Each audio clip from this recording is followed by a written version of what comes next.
dia de setembro é um dia muito orgulhoso para nós ferroviários.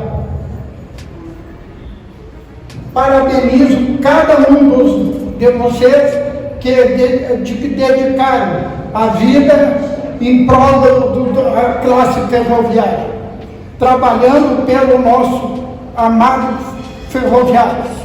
Abaixo, eu respeitando e trabalhando em prol da nossa dignidade e manter a nossa família, que graças à ferrovia nós criamos os nossos filhos, educamos, e isso é uma data que nós temos que comemorar muito. E sem vocês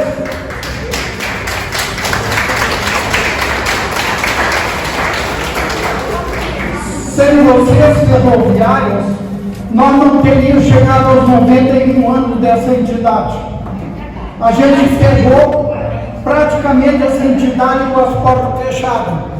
Conseguimos recuperar e hoje nós temos orgulho de dizer para todos os senhores e senhoras que a nossa entidade serve de modelo para o Brasil inteiro sobre ferrovia.